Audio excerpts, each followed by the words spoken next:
Saya Andi Elektrik dari Surabaya.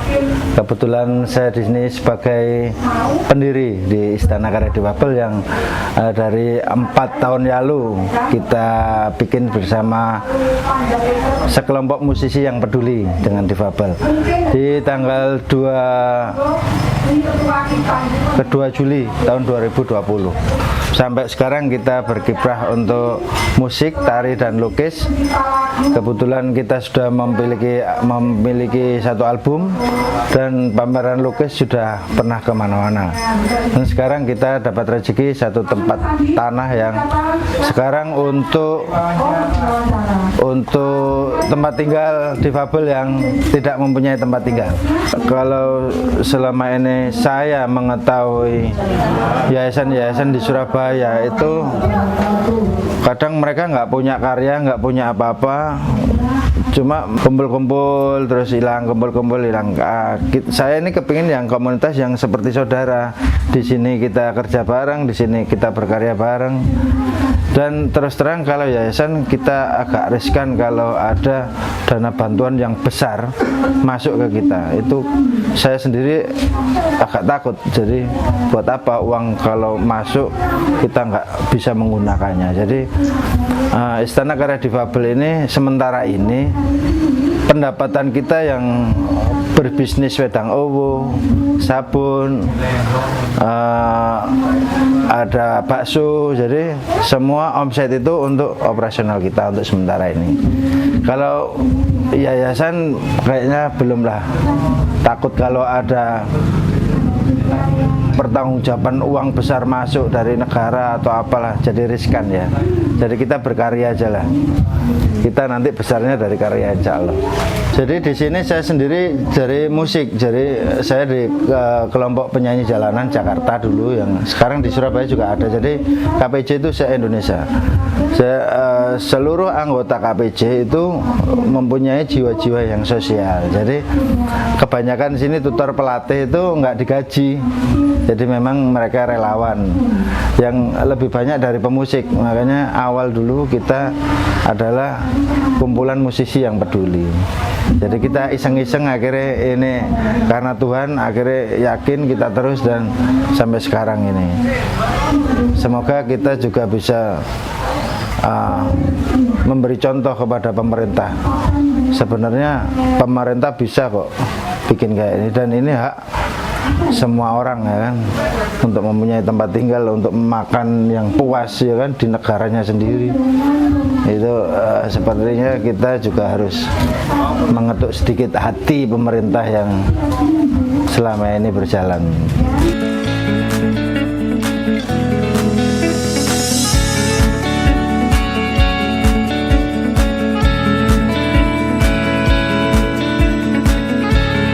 Assalamualaikum warahmatullahi wabarakatuh. Salam sejahtera buat kita semua. Saya Bunda Yosi IKD, Yosi Rausikasari, sebagai pembina Istana Karya Difabel Surabaya yang berada di Jalan Sumberan nomor 34. Di sini kami sudah meresmikan sebuah rumah singgah berkarya untuk kaum disabilitas, terutama mereka yang tidak mempunyai rumah maupun anak-anak disabilitas yatim piatu.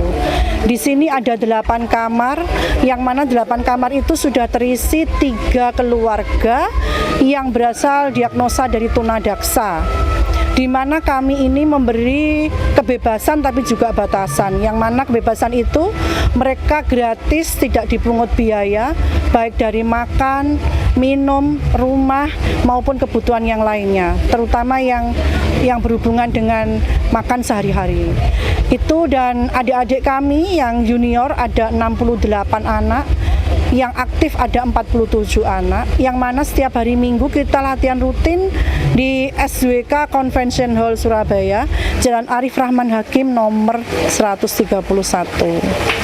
Bagi teman-teman disabilitas dimanapun Anda berada yang kepingin main ke rumah singgah, silahkan di Jalan Sumberan nomor 34, dan kepingin bergabung untuk segi kesenian, baik divisi lukis, divisi tari maupun musik, ada di SWK Convention Hall setiap hari Minggu pukul 2 sampai selesai.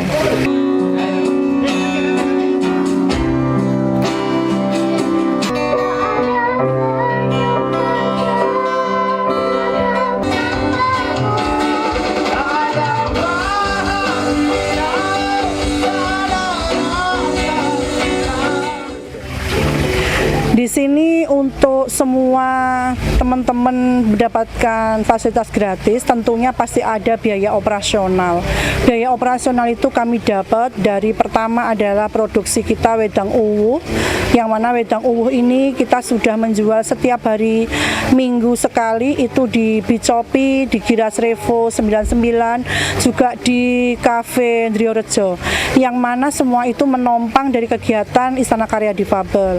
Ada juga dari hamba Allah yang tidak mau disebutkan, baik ada fasilitas yang dari rekan-rekan disabilitas juga, yang mana mereka memberikan kami kontribusi berupa beras, juga gula dan lain sebagainya, kebutuhan terutama untuk mereka yang ada di sini. Selain untuk ada juga dari bakso royal, dari sabun cair penjualannya kami dedikasikan buat anak-anak, dan terutama juga ada uang yang dari pribadi, baik dari Mas Andi sebagai ketua maupun kami yang para tutor, yang tidak bisa kami sebutkan. Intinya di sini selama berdiri tanggal 9 Februari itu pembangunannya mulai tanggal 30 Agustus 2023 sudah sampai dengan finansialnya hampir 133.700.000, yang mana itu berasal dari hamba Allah, sumbangan kaum disabilitas juga, dan dari kinerja kami semua para tutor.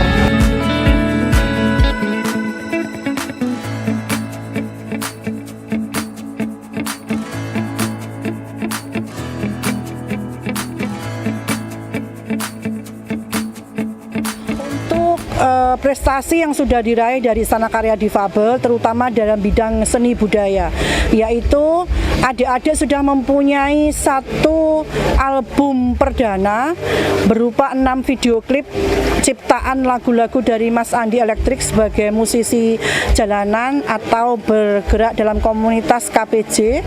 Yang kedua, kami sudah menjuarai lomba musik indie tingkat Wali Kota Surabaya dengan judul lagu 10 November ciptaan Om Mantok Baret. Yang ketiga, adik-adik kami pernah menjuarai lomba tari tingkat nasional, tapi dalam kapasitas disabilitas yang diundang oleh pemerintah Kota Solo, yaitu Bapak Gibran. Dan yang ketiga adalah seni lukis. Lukisan kami dari anak-anak kami sudah pernah terjual hingga harga 33 juta, terdiri dari 6 pelukis kami yang terutama anak-anak diagnosanya autis dan tunadaksa.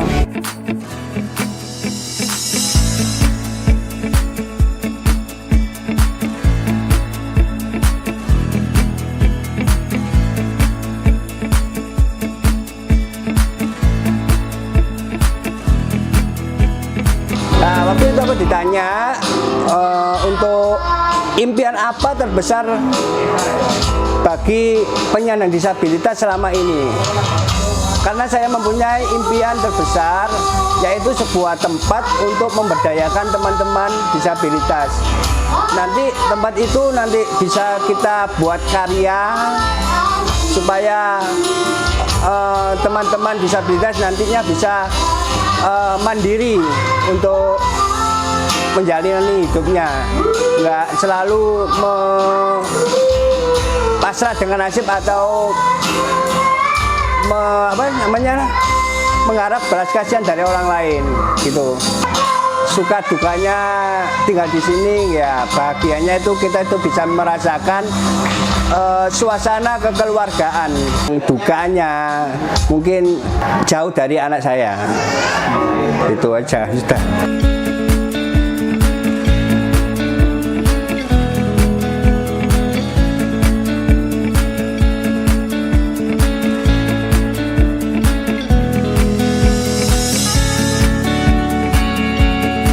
Bismillahirrahmanirrahim. Assalamualaikum warahmatullahi wabarakatuh. Alhamdulillah di sore hari ini YDSF Sidoarjo ada agenda lagi berbuka puasa dan berbagi takjil serta bingkisan lebaran, juga penyaluran fidyah kepada saudara-saudara kita yang mengalami disabilitas. Alhamdulillah ini acaranya bertempat di Surabaya, di Istana Karya Difabel di daerah Karangpilang. Yang awalnya sebenarnya acara ini itu untuk komunitas difabel di Sidoarjo, tetapi qadarullah akhirnya dipindah tempatnya menjadi di sini dengan penerima manfaat yang lebih banyak lagi. Untuk penyaluran kita di hari ini ada paket takjil dan buka puasa bersama teman-teman difabel.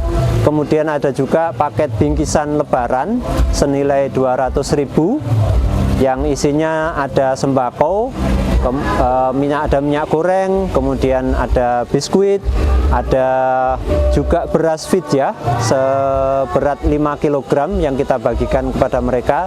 Total ada 50 paket masing-masing, untuk buka puasanya 50 paket, termasuk juga untuk bingkisannya ada 50 paket. Kenapa kita berbagi juga kepada teman-teman difabel? Teman-teman difabel ini di satu sisi Allah takdirkan mereka dalam ketidaksempurnaan, tetapi yang luar biasa dari mereka adalah seperti yang disampaikan di pembukaan oleh pembinanya Bunda Yosi tadi, mereka diajarkan untuk meletakkan tangannya itu di atas. Jadi mereka itu sama sekali tidak diajarkan untuk meminta-minta. Jadi mereka itu di tengah keterbatasannya, mereka berjuang, mereka berkarya. Ada yang punya keahlian memijat, ada juga yang berdagang, kemudian ada juga yang berkarya. Mereka di sini diajari untuk melukis, bermusik juga.